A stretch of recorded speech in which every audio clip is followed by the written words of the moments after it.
I sit before you today as a Republican who was voted into office in November of 2020. And there's a member of this distinguished committee who was also successful in the November 2020 election held in Maricopa County. But the most important people involved in the November election were the men and women of the Maricopa County Elections Department. They executed a secure, accurate, and efficient election of over 1.8 million voters in the nation's fourth most populous county during a worldwide pandemic.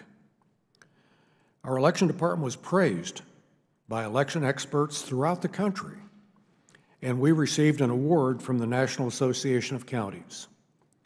Maricopa County began planning for the 2020 election immediately after the November 2018 election results were canvassed and submitted to the Arizona Secretary of State.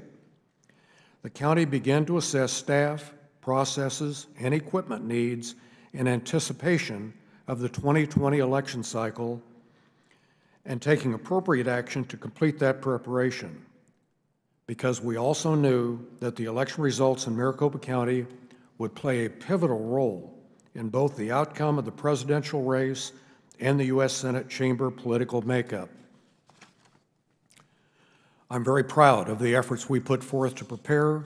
We worked closely with the Arizona Secretary of State, our legislative leaders in both the House and the Senate, the Attorney General, and the Governor's Office. We were also very inclusive of all the political parties who participated fully in not only observing Election Day administration and tabulation, but also in pre- and post-election logic and accuracy testing. If you were in Arizona politics in November of 2020 and didn't understand how Maricopa County was running elections, then you just weren't paying attention. The county authored an election bill regarding electronic adjudication at the legislature, which passed both chambers unanimously and was signed by our governor. The county invested in a very robust voter education campaign, so if you watched TV, tweeted, Instagrammed, or used YouTube, you saw our media campaign.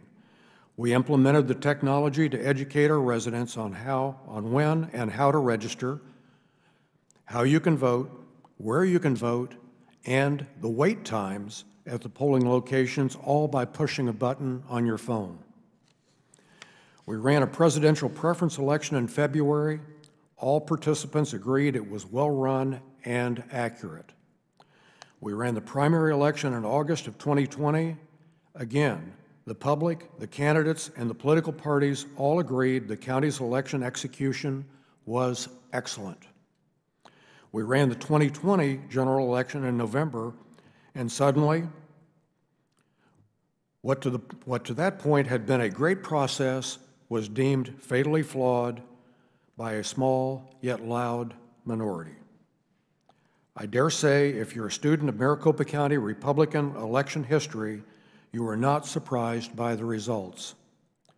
It was not a flawed election process, not a lack of security. It was a candidate that many Maricopa County Republicans simply did not support. If that lesson is not clear to our state and county Republican leaders, then I'm afraid 2022 will not be favorable to my party. During these last 10 months, I've learned a lot about people. And frankly, I was naive in thinking that I could just sit down with our state Senate leadership and explain the answers to their questions and accusations, and we could put this uncertainty behind us and move on with securing a fruitful future for our residents. But it's become clear that there are those who don't care what the facts are. They just want to gain political power and raise money by fostering mistrust of the greatest power an individual can exercise in the United States, their vote. I'm an elected official. Some say I signed up for this, and that's true. But I ran because economic development and maintaining our quality of life is very important to me. Making sure the Valley of the Sun has the proper investment in infrastructure, technology, and education is what drives me. Relitigating a failed campaign is not what drives me. So it's time to move on. It's time to put our efforts into securing a greater future for our country, and that's exactly what I plan to do. Thank you. Thank you. The gentleman yields back.